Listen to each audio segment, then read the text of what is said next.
चौथा अपराध। और ये इस प्रकार हम जप करते हैं तो हमारे इस गलत तरीके से जप करने से 5 प्रकार के दुष्परिणाम होते हैं। वो क्या थे? हैं? धूर्तता,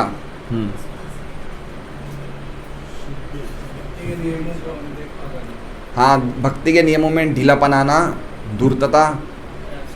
धूर्तता का अर्थ मतलब समझ रहे हैं? धूर्तता मतलब कृष्ण को भक्ति कर रहे हैं लेकिन कृष्ण को प्रसन्न नहीं करके और कोई लाभ के लिए कर रहे हैं भक्ति, उसका मतलब हो गया धूर्तता।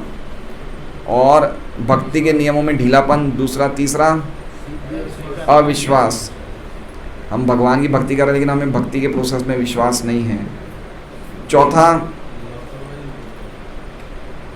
और उन वस्तुओं में आसक्त हो जाना जिन वस्तुओं में आसक्त होने से हमारे विश्वास भगवान पे श्रद्धा और घट जाती है। और 5वां है उदासीन, नहीं, अपने खुद की साधना पे अभिमान करना। देखिए, अब हम ये भी कह सकते हैं कि नारद जी, अभी वेद व्यास जी को पूरा उन्होंने बताया कि देखो मैं तो इतना छोटा था और भगवान के दर्शन किए और मैं ऐसे जप करता था, ऐसे मैं भगवान के लिए रोता था। तो ये भी तो बखान कर रहे हैं अपनी। नारद जी क्या कर रहे हैं? अपनी बखानी कर रहे हैं। तो ये अभिमान नहीं है? ये अभिमान नहीं है? कोई व्यक्ति अगर हजूर बाबू बोले कि मैं तो नरेंद्र मोदी से मिल के आया हूँ और मैं उनके ऑफिस में बैठा था और ऐसे देखो, तो ये अभिमान तो हुआ ना। बता रहे हैं कि देखो मैं इतने बड़े व्यक्ति से मिला, बताने के लिए कि देखो तुम लोग नहीं जा सकते, मैं जा सकता हूँ। तो नारद जी के लिए भी तो कोई व्यक्ति बोल सकता है अभिमान है कि मैं हैं लोगों के कल्याण के लिए, से उसका प्रॉपर टर्म है कि भक्ति की महिमा को उजागर करने के लिए नारद जी ने बात बोली। इसलिए हमें अपनी साधना अगर किसी को बतानी है तो खाली इसीलिए बतानी चाहिए जिससे कि उसके हृदय में भक्ति की महिमा जागे, ना कि अपनी प्रशंसा पाने के लिए कि देखो मैं 3:30 बजे उठ जाता हूँ, अब तो मैंने सब कुछ खाना पीना बंद कर दिया। कोई लोग घरों से बोलते हैं मैंने प्याज लहसुन भी नहीं छोड़ दिया। अब बोल रहे हैं प्याज लहसुन छोड़ दिया, उनके हृदय में उनका गर्व झलक रहा है। आप समझे? बताने के लिए अपने परिवार वालों को कि देखो तुमने तो छोड़ा नहीं, मैंने छोड़ दिया। समझ रहे बात को? तो अगर हमें अपनी साधना की रिपोर्ट या अपने नियम जो हम स्ट्रिक्टली फॉलो कर रहे हैं वो किसी को बताना है तो उसका मुख्य उद्देश्य उसके हृदय में भक्ति की प्रमुखता को झलकाना है और उसको भक्ति में लगाना है। अन्यथा अपने अभिमान के लिए नहीं बोलना चाहिए। पॉइंट समझे? इसलिए अच्छा है कि हम अपनी खुद की बखान नहीं करें। तो बहुत लोग स्ट्रॉन्ग साधना करते हैं, उनके हृदय में हल्का सा अभिमान आ जाता है। तो ये 5 दुष्परिणाम है। इसके अलावा लापरवाही, उदासीनता मतलब असावधानी की मूल रूप से 3 श्रेणियां हैं। क्या है? औदासीन्य, जिसका अर्थ है भक्ति के प्रति उदासीनता अथवा साधना में दृढ़ निश्चय की कमी होना। दूसरा आलस्य, आलस आ जाना। और तीसरा विक्षेप, विचलित होना या अपना ध्यान उन गलत वस्तुओं पर केंद्रित करना जिनका साधन भक्ति से सीधा संबंध नहीं है। इसलिए भक्ति विनोद ठाकुर कहते हैं कि सभी अपराध खाली ध्यान से जप नहीं सुनने की वजह से सभी अपराध उत्पन्न होते हैं। इसलिए इसकी पहली चाबी है ढंग से जप करने की कि हमेशा नाम लो। जब समय मिले तब नाम लो। अपने आप को खाली 16 माला में बांध के मत रखो कि मैं 16 माला कर लिया, अब मैं जो चाहे करूँगा। ऐसे नहीं है। हो सके तो अपनी माला हमेशा अपने साथ रखिए। अगर आप ऐसी जगह रहते हैं या ऐसे ऑफिस में रहते हैं जहाँ पे कोई समस्या नहीं, वहाँ रखिए। कल को मान लो कोई ऐसी फैक्ट्री में काम कर रहे हैं जहाँ पे नहीं ऐसा है तो मत रखिए, लेकिन एटलीस्ट कम से कम जहाँ हम रख सकते हैं वहाँ माला साथ में रखें और जब समय मिले हमें जप कर लेना चाहिए। इससे बहुत अद्भुत आपका जप में इंटरेस्ट बढ़ेगा। और दूसरी कुंजी क्या है जो हमने पढ़ी थी? केवल एक मंत्र का श्रवण करें। एक बार में कितना मंत्र? एक मंत्र। मन को ये मत बोले कि मुझे 16 माला करनी है, नहीं तो मन उस निश्चय को फेंक देगा। मन को बिल्कुल सिंपल चीज़ दीजिए। खाली एक बार में हरे कृष्णा सुनो, बस हरे कृष्ण कृष्ण कृष्ण हरे हरे। बस जो गड़बड़ पहले कर ली सुनने में उसको ध्यान में मत रखो। आगे कैसा करने वाले हो उसके बारे में मत सोचो। जो प्रेजेंट में बोल रहे हो उसको सुनो। ठीक है? तीसरी कुंजी है दृढ़ संकल्प करें। क्या करें?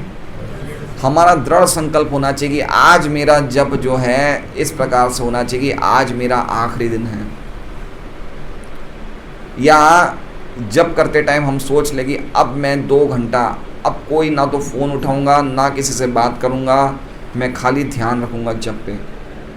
अब मैं भगवान से बातें करने बैठा हूँ, अब मुझे कोई डिस्टर्ब नहीं करेगा। इस प्रकार का दृढ़ संकल्प हम पहले ही कर लें। होता क्या है कि हम दृढ़ संकल्प करते नहीं हैं, रात को सोए हुए रहते हैं, विचारों में खोए हुए रहते हैं, सुबह उठते ही वापस जप करते टाइम हमारी वही विचारों की श्रृंखला चालू हो जाती है। और कभी कभी तो 16 माला विचारों में ही चली जाती है पूरी। 16 माला कर रहे हैं लेकिन क्या कर रहे हैं, हम पूरे विचारों में निकल जाते हैं। इसलिए माला करने से पहले अपने आप को प्रॉपरली व्यवस्थित करना चाहिए, मन की भावनाओं को प्रॉपर शुद्ध कर देना चाहिए। अब मैं खाली श्री कृष्ण की प्रसन्नता के लिए भगवान के परम दिव्य नामों का जप कर रहा हूँ, कोई डिस्टर्बेंस नहीं, ऐसा ध्यान में रखना चाहिए। और ऐसे दृढ़ संकल्प करने से हमारे जप बहुत अच्छे होंगे।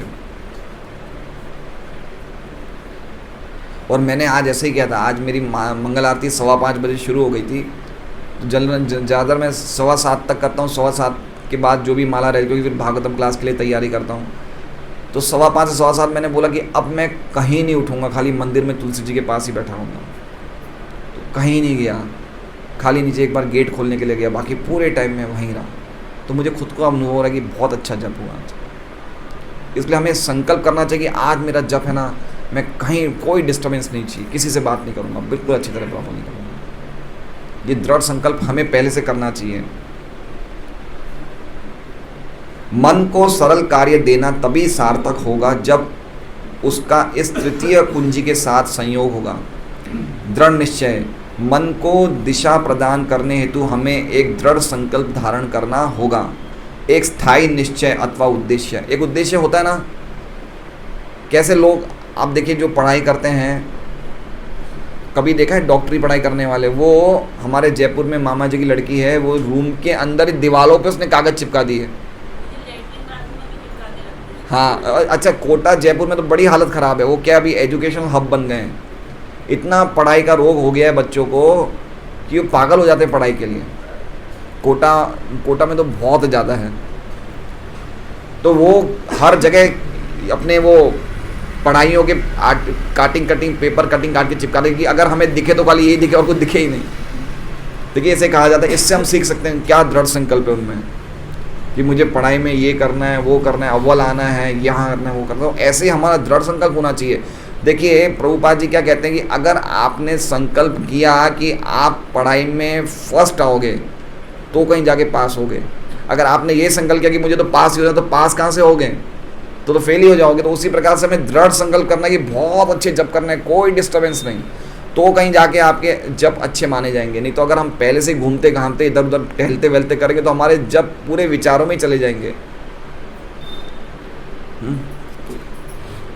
मन हमें सदैव कहेगा कि हमें हरे कृष्ण महामंत्र के जप से अधिक आवश्यक कोई अन्य कार्य करना है।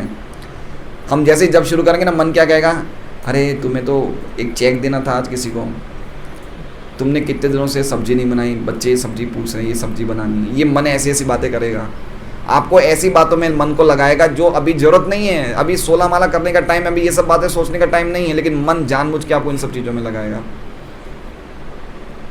किंतु हमें मन को अनसुना करना होगा, मन की बात मत सुनो। तथा इस प्रकार मंत्र पर ध्यान केंद्रित करने हेतु पर्याप्त रूप से सुदृढ़ होना होगा। मैंने स्वयं के जप में ध्यान दिया है कि जब तक मैं संकल्प नहीं कर लेता तब तक मुझ में एक मंत्र ध्यानपूर्वक सुनने हेतु सामर्थ्य भी नहीं होता। देखिए कितनी अच्छी बात लिखी है। हम जब तक संकल्प नहीं करेंगे हम एक मंत्र भी ढंग से नहीं सुन पाएंगे।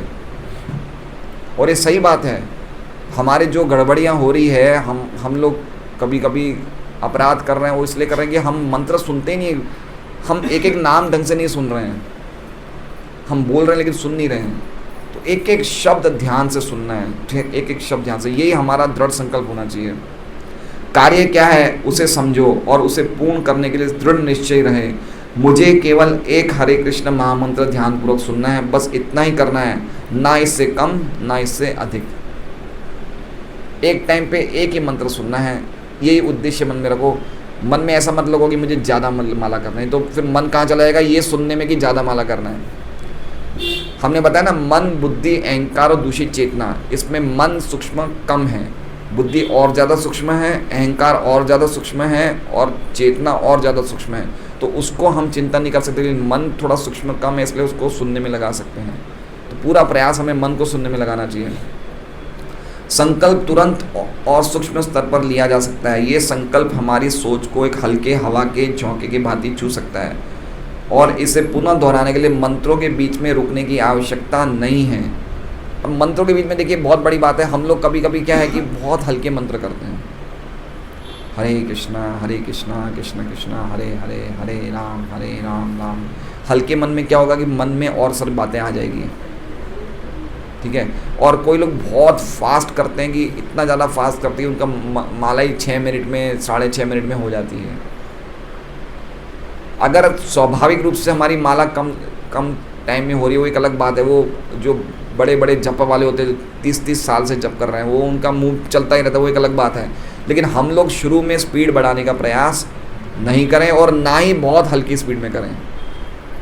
अगर हम प्रॉपर स्पीड में करेंगे तो 7.5, 8, 8.5 मिनट, ज़्यादा हल्के करने जाएंगे तो मन में बहुत सारी बातें आ जाएगी, फिर मन उसमें लग जाएगा, उन विचारों में लग जाएगा। इसलिए हरे कृष्णा मतलब 7.5, 8 मिनट में हो जाए तो प्रॉपर है वो। 8 मिनट स्टैंडर्ड है, 8, 8.25 मिनट, कोई दिक्कत नहीं है।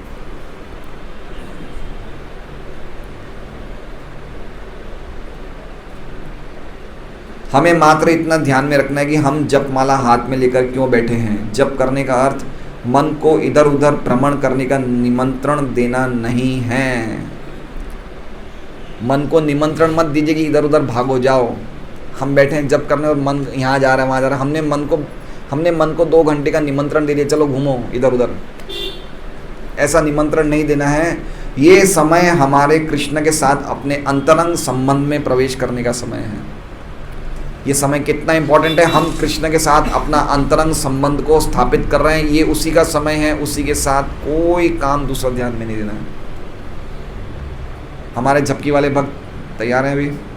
हमारी सभी अभिलाषाएं हरे कृष्ण महामंत्र में उपलब्ध हैं, किंतु उन अभिलाषाओं को पूर्ण करने के लिए हमें महामंत्र में पूर्ण ध्यान दें। क्या लिखा है, हमें जो कुछ भी चाहिए, हमारी सभी अभिलाषाएं हरे कृष्ण महामंत्र में पहले से ही है, लेकिन हमें खाली क्या करना है, हरे कृष्ण महामंत्र ध्यान पूर्वक सुनना है। ठीक है, हरे कृष्णा। अच्छा, धन्यवाद, याद दिलाया मुझे आपने।